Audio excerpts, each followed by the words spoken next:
E agora, você acompanha pela Rádio Rio de Janeiro o programa Estudo das Obras de André Luiz.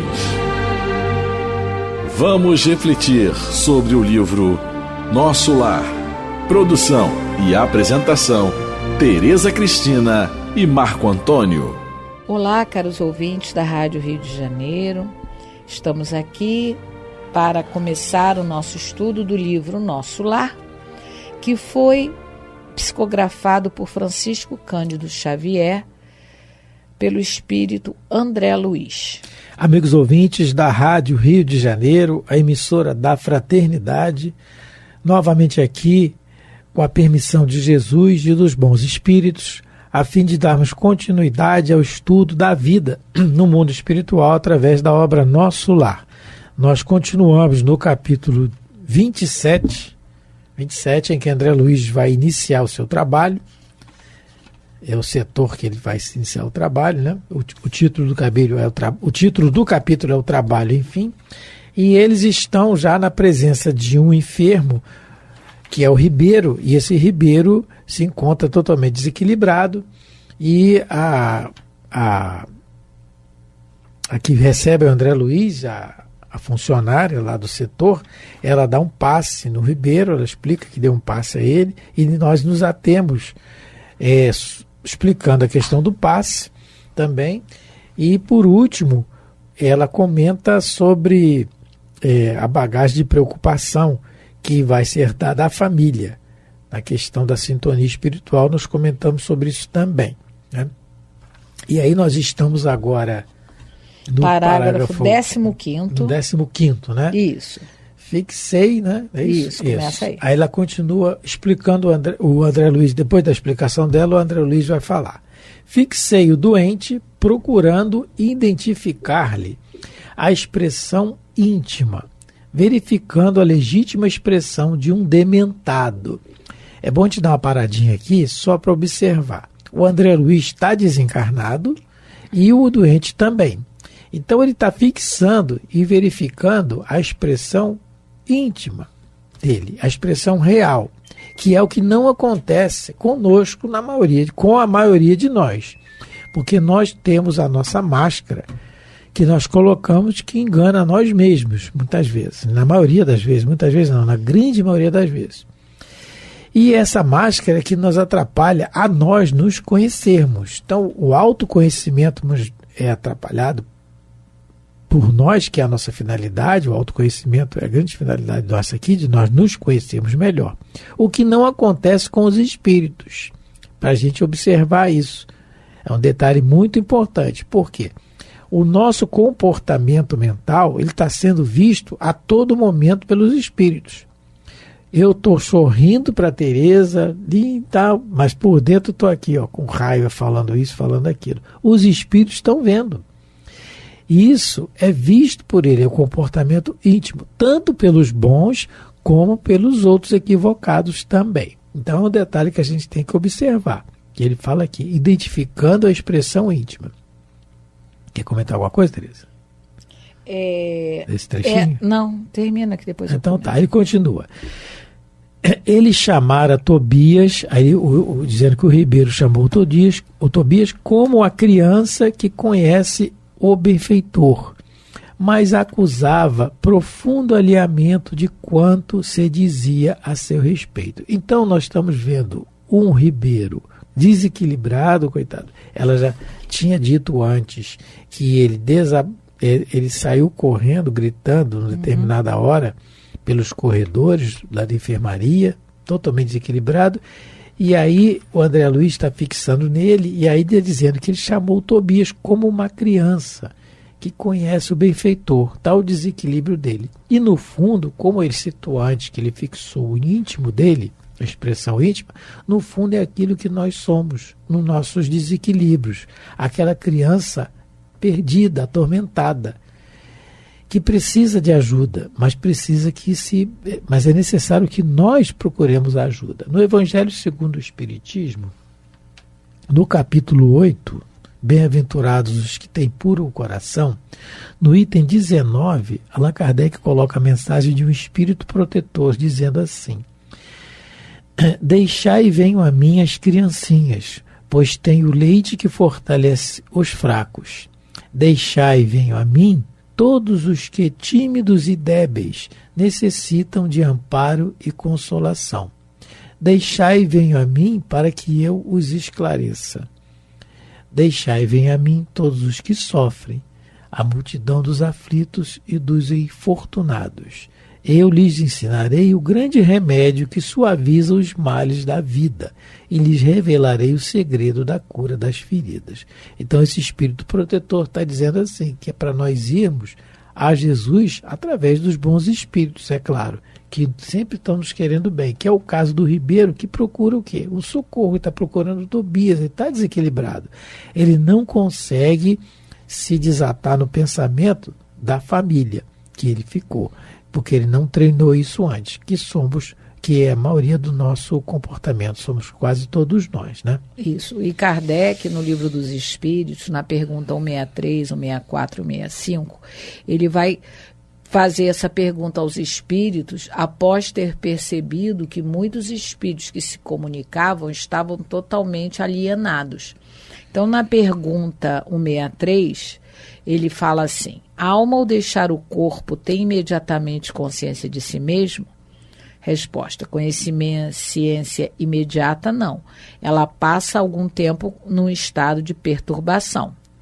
Aí a pergunta 164. Todos os espíritos experimentam no mesmo grau e com a mesma duração a perturbação que se segue à separação da alma e do corpo? Não. Isso depende da sua elevação. Aquele que já está depurado reconhece a sua nova situação quase que imediatamente, porque já se libertou da matéria durante a vida do corpo, enquanto o homem carnal, aquele cuja consciência não é pura, conserva durante muito mais tempo as sensações da matéria. E a gente vai ver aqui que o Ribeiro, ele tinha um comportamento muito apegado às coisas materiais. Ele foi um homem materialista. Então, como os espíritos dizem a Kardec, se você, enquanto encarnado, você já começou num esforço de espiritualização, você já começou a pensar que você não é só corpo, que você, acima de tudo, é um espírito, o seu despertar após a desencarnação no mundo espiritual é um pouco mais tranquilo. Não é que a gente não vá se perturbar, mas é uma coisa, não é? Principalmente nós que estudamos a vida no mundo espiritual, é só a gente se lembrar dos estudos, se a gente não for teimoso nem rebelde, porque Kardec coloca no comentário da pergunta 165 que tudo no começo é muito confuso, né? Mas ele diz aqui que a perturbação apresenta circunstâncias particulares de acordo com o caráter dos indivíduos e principalmente com o gênero da morte. Aí ele fala que nas mortes violentas, suicídio, acidente, ferimentos, etc., o espírito fica surpreso, espantado, e não acredita que está morto. E ele pode sustentar essa ideia com insistência e teimosia. Então, a nossa... É o nosso caso. A nossa perturbação, depois da nossa desencarnação, ela vai perdurar de acordo com a nossa rebeldia. Então, existem espíritos que poderiam já estar a par da situação em que vivem, no mundo espiritual, mas por teimosia, não é? Como ele coloca aqui, insistência, continua achando que estão vivos, porque por algum motivo fica mais cômodo. Então o Ribeiro, ele representa aquelas pessoas que durante a encarnação não se prepararam, não se esforçaram, né? Não é que ninguém vai sair santo da encarnação, não é isso. Mas pelo menos se esforçou, tentou se conhecer melhor, tentou domar suas más inclinações. Então o Ribeiro, a gente vai ver que ele não teve esse comportamento, né? Isso, então vamos continuar. Isso. Nós estamos no... Agora vamos começar o 16. Notando-me. 16º parágrafo do capítulo 27, tá, gente? Isso. Notando-me a admiração, o novo orientador explicou. O pobrezinho permanece na fase de pesadelo, em que a alma pouco mais vê e ouve que as aflições próprias. O homem, meu caro, encontra na vida real o que amontoou para si mesmo. Nosso Ribeiro deixou-se empolgar por numerosas ilusões. A vida real é o mundo espiritual, né? Então, isso, até a Teresa comentou agora, tinha acabado de comentar sobre a questão do conhecer a si mesmo. E no capítulo, na parte 3ª do Livro dos Espíritos, no capítulo 12, da perfeição moral, Allan Kardec coloca uma mensagem de Santo Agostinho.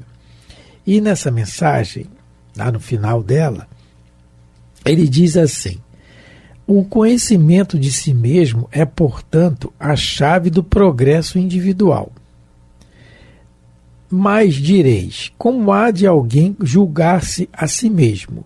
Não está aí a ilusão do amor próprio para atenuar as faltas e torná-las desculpáveis? Né? É aquilo, né? Eu conhecendo a minha alma, mas eu não errei tanto assim, eu não sou tanto assim. Começa assim. O avarento se considera, ele continua, apenas econômico e previdente. O orgulhoso julga que em si só há dignidade. Então, as desculpas que nós temos para o nosso comportamento errado. Esse o conhecer a si mesmo é exatamente tirar essas desculpas do nosso raciocínio e ver a nossa realidade, para não criar o que ela está dizendo aqui, deixar-nos empolgar pelas nossas ilusões, porque a ilusão é ver a realidade. Paulo Renato tem uma frase, Paulo Renato que faz o programa aqui na rádio com a Miranda e com o Eduardo, sofre na mão do Eduardo, coitado. Já vi, eu ouço os programas, então uma pena, o Eduardo vai resgatar isso ainda, mas tudo bem. E aí Paulo Renato tem uma frase muito interessante que cabe muito bem no raciocínio aqui. Não nos iludamos com virtudes que ainda não possuímos, porque não possuímos ainda determinadas virtudes. Temos pretensões, já estamos com vontade, dependendo do dia, né? Porque a vontade vai ser mais estampada em nós quando o problema vier e da maneira que nós vamos passar por ele. Olha, na questão também no Livro dos Espíritos, no capítulo das penas e gozos eternos, que é a questão 936, o comentário dessa questão, vamos ler só o comentário, que Kardec fala assim, que a questão se atém sobre as dores inconsoláveis dos que sobrevivem. Vou ler a pergunta. Como é que as dores inconsoláveis dos que sobrevivem se refletem nos espíritos que as causam? A pergunta é sobre isso. Mas o comentário final, ele diz assim, Kardec coloca assim: impacientemente suportamos as tribulações da vida. Tão intoleráveis nos parecem que não compreendemos possamos sofrê-las. Entretanto, se as tivermos suportado corajosamente, se soubermos impor silêncio às nossas murmurações, que é muito difícil, né? Felicitar-nos-emos quando fora desta prisão terrena, quer dizer, quando desencarnarmos, como o doente que sofre se felicita, quando curado, por se haver submetido a um tratamento doloroso. Olha o raciocínio de Kardec. Ele está dizendo isso, exatamente o oposto do que o Ribeiro fez e de que nós fazemos continuamente com a nossa vida, murmurando e reclamando sempre, não sabendo enfrentar, que é o que Paulo de Tarso dizia, o bom combate, né? Uhum. Ao que parece aqui, né, quando André Luiz coloca que o Ribeiro deixou-se empolgar por numerosas ilusões, ele passou a encarnação com certeza muito apegado às coisas materiais. Ele viveu iludido no sentido de que ele só dava atenção às coisas da matéria. Ele, ao que parece, ele não desenvolveu esse senso de se espiritualizar. Porque Kardec, no Evangelho segundo o Espiritismo, ele coloca uma coisa muito importante no item 10, quando ele fala do homem no mundo. capítulo 17 do Evangelho segundo o Espiritismo, Sede Perfeitos. Então, ele coloca, né, que, no caso, ele não, é um espírito protetor que dá essa mensagem. O espírito protetor. Que dá. Ele diz o seguinte: não julgueis, todavia, que exortando-vos incessantemente a prece e a evocação mental, pretendamos que vivais uma vida mística, que vos conserve fora das leis de sociedade onde estáis condenados a viver. Não. Vivei como os homens de vossa época, como devem viver os homens. Sacrificai as necessidades, mesmo as frivolidades do dia. Mas sacrificai com o sentimento de pureza que as possa santificar. Então, dentre outras coisas, esse espírito está explicando para a gente que a gente vive numa sociedade moderna, a gente tem que ter uma casa, a gente precisa de roupas, o meio de transporte mais fácil, principalmente aqui no nosso país, hoje em dia, é o automóvel, não é? Porque, infelizmente, alguns transportes públicos não funcionam a contento. Então, nós precisamos ter alguns elementos que facilitem a nossa vida em sociedade. Mas o grande problema é quando a gente se excede nisso, quando a gente se apega, quando a gente só vive para isso, só vive para o nosso bem-estar, para o nosso conforto, apegado a tudo que é nosso, sem ajudar quem quer que seja, sem pensar no outro. Quando a gente desencarnar, isso vai nos perturbar sobremaneira, com certeza. Então, a gente, como esse espírito orientou Kardec, a gente precisa viver no mundo, viver na sociedade, sim, mas a gente precisa ter os nossos momentos de tranquilidade, de oração, né, de meditação, para que a gente não seja envolvido nesse turbilhão de notícias ruins, de acontecimentos desagradáveis que também a nossa sociedade nos coloca. Então, a gente precisa de equilíbrio enquanto encarnado. Precisamos cultivar essa tranquilidade, principalmente dentro do nosso lar, e tentar levar para fora do nosso lar também, na nossa casa religiosa, no trabalho, nas nossas indas e vindas pelas ruas. A gente precisa, de alguma maneira, se manter em oração e com serenidade. Mas não podemos fugir, não é, da nossa convivência em sociedade, porque, como dizem os espíritos, essa convivência é a pedra de toque, é na convivência que a gente vai aprendendo a ser mais paciente, mais tolerante, mais compreensivo, a gente vai aprendendo até a nível intelectual mesmo, novos conhecimentos. Então, o Ribeiro, ele se deixou empolgar por numerosas ilusões, então ele também era apegado, ele era muito apegado às coisas.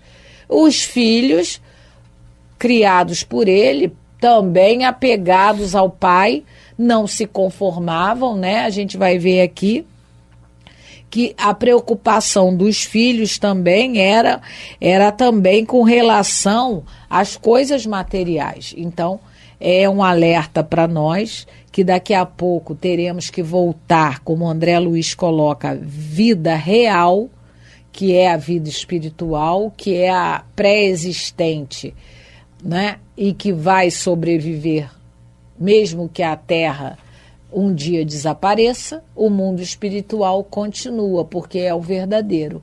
Que a gente se prepare aqui, enquanto estamos ainda no corpo, para, ao desencarnarmos, não ficarmos tão desesperados por nos afastarmos das coisas que nós achávamos que eram nossas e que ninguém poderia usufruir ou colocar a mão ou colocar, quiçá, os olhos, não é?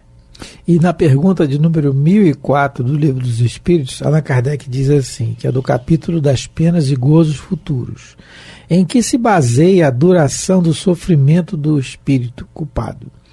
No tempo necessário a que se melhore, sendo o estado de sofrimento ou de felicidade proporcionado ao grau de purificação do espírito. A duração e a natureza de seus sofrimentos dependem do tempo que ele gasta em melhorar-se. À medida que progride e que os sentimentos se lhe depuram, seus sofrimentos diminuem e mudam de natureza. Então vai depender...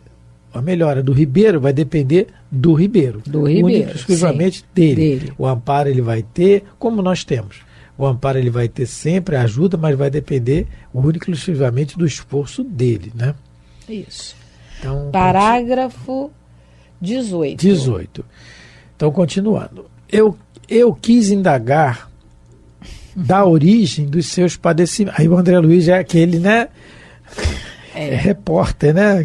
Assomou a personalidade. Não é bem fofoqueiro, dele. Mas é um repórter, né? Ele já queria, ele começa. Ainda bem que é ele um assim. impulso, impulso. Ainda bem que ele é assim, porque nós temos as notícias, né?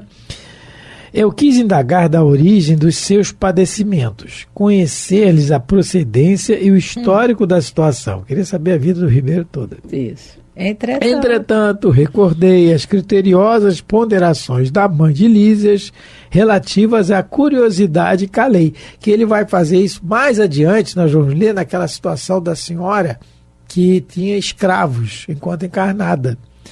E ele vai indagar dela, vai questionar e tal, e por que ela está assim. E aí ele lembrou, né? Aí ele vai fazer isso de novo lá na frente do livro, mas aqui ele já lembra, mas ele, né? Porque era um hábito que ele tinha. Era um hábito, né? No livro Caminho, Verdade e Vida, a gente estudou lá no centro, semana passada, tem um capítulo muito interessante, o capítulo de número 50, Conta de Si. Porque às vezes a gente fica tão preocupado na vida com os problemas dos outros que esquece o próprio e não resolve o próprio, e é o próprio que tem que ser resolvido, não o problema do outro. Então, nessa página muito interessante, o Emmanuel vai nos orientar que a gente, quando desencarnar, vai ter que dar conta de si, não ficar com essa preocupação com o problema dos outros, porque aqui ele como ele tinha esse hábito, ele já estava enveredando pelo lado da curiosidade, né, da vida do outro, da vida do Ribeiro. Mas ele lembrou a tempo da orientação da dona Laura, que falou o que para ele: meu filho, quando você começar no seu estágio de trabalho, você procura não agir como a mariposa, que fica, né? Que a mariposa é atraída pela luz. E ela fica de lâmpada em lâmpada e não para em lugar nenhum, porque ela fica saltitando, porque ela só quer, né? Ela só quer a luz, ela só quer o brilho. Ela não. É lógico, a dona Laura está usando de uma alegoria, né, no caso do comportamento da mariposa, mas para que a gente na vida não se comporte dessa maneira, porque muitas das vezes a gente tem o discurso: mas eu quero saber para ajudar. Será? Se for, tudo bem. Será? Ou será se é unicamente com uma curiosidade que você tem o hábito de querer saber da vida dos outros? Então a gente tem que fazer uma autoanálise e ver se a gente não está agindo só pela curiosidade de saber da vida do outro, ou se a gente realmente está querendo ajudar, saber para ajudar. Então o André Luiz preferiu, não é? Com certeza, calar. Deixar que o Tobias, se quiser, o Tobias conta para ele por que a família está assim tão desesperada. Nessa questão de curiosidade, o tempo já está acabando, é uma vigilância que nós temos que fazer realmente, né? Porque o comportamento do outro, quem vai prestar conta é ele. A porta é estreita, porque só passa um de cada vez, né? E a gente tem esse vício, que a gente hábito, precisa, né? E aí já é vício, o que é ruim é vício. É isso. Deus nos ajude, um hábito né? vicioso. Então, agradecendo a todos pela paciência, um grande abraço a todos os ouvintes, fiquem em paz. Muito obrigado pela atenção e pelo carinho, a paciência de nos ouvir mais uma vez. Fiquem com Deus. A Rádio Rio de Janeiro apresentou o programa Estudo das Obras de André Luiz. Produção e apresentação, Tereza Cristina e Marco Antônio.